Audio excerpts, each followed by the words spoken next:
C'est une intégrale qui était très attendue par les amateurs de comics Marvel de tout âge.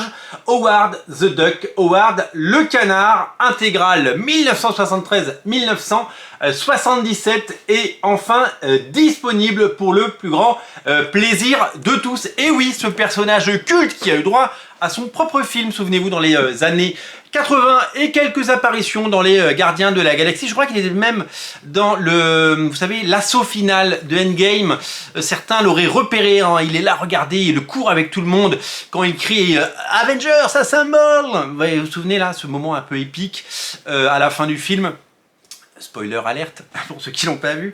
Howard le canard, donc personnage cultissime avec des talents absolument incroyables puisque Steve Gerber et Frank Brunner au scénario mais aussi au dessin pour Frank Brunner et monsieur Gene Colan, la légende Gene Colan, ont œuvré. Il y a d'autres noms incroyables qui ont travaillé sur ce récit. On en fera un page à page, bien entendu.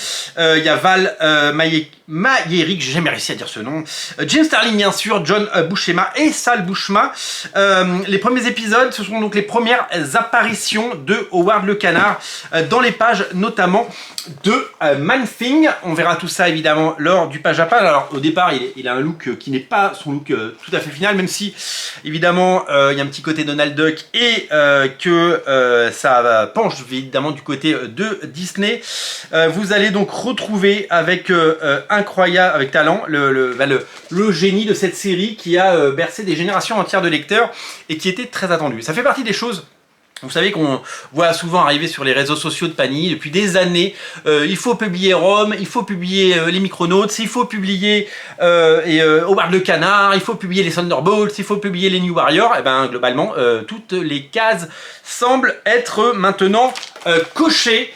Puisque Howard the Duck, Howard le canard est disponible. On y trouve le dessin élégant, là, vous voyez le dessin magnifique de Gene Colan, c'est sublime. Alors, le personnage que vous voyez là, a priori, hein, je ne suis pas expert encore, parce que il faut que je le lise, et il faut que je le parcours avec vous, ce n'est pas Red Sonja, je pensais que c'était Red Sonja. Howard le canard, c'est un peu à la fois une grande série d'aventures, avec beaucoup d'humour et de second degré, mais c'est aussi quelque part, un peu comme Cerebus, une parodie de certaines choses, et notamment le début fait énormément penser à Conan et Red Sonja.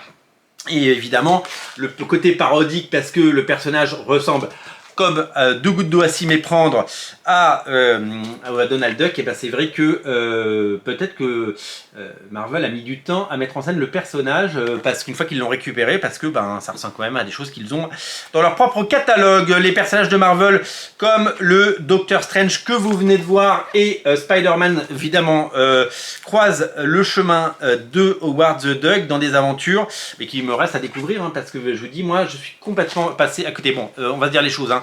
En 1973 j'étais pas né et en 1977 j'avais 1 an, donc moi les comics je les ai découverts bien après et un talent, un génie comme Gene Colan, eh ben c'est pareil, j'ai découvert assez tard Gene Colan. J'adore cet artiste, paix à son âme, merci pour tout ce que vous nous avez offert monsieur Colan, c'est magnifique. En tout cas ça donne très envie et je me réjouis de vous présenter ce superbe et magnifique premier tome de Howard the Duck en intégrale, Howard le canard. Les 14 premiers numéros sont présentés dans cette intégrale. Ça couvre la période 73-77 et je pense que vous allez vous régaler. Et si vous l'attendiez, il est là. Vous le trouverez chez votre libraire. Demandez-le, prenez-le en main, feuilletez-le et régalez-vous parce que des belles intégrales comme ça, ça se savoure tout simplement. Salut!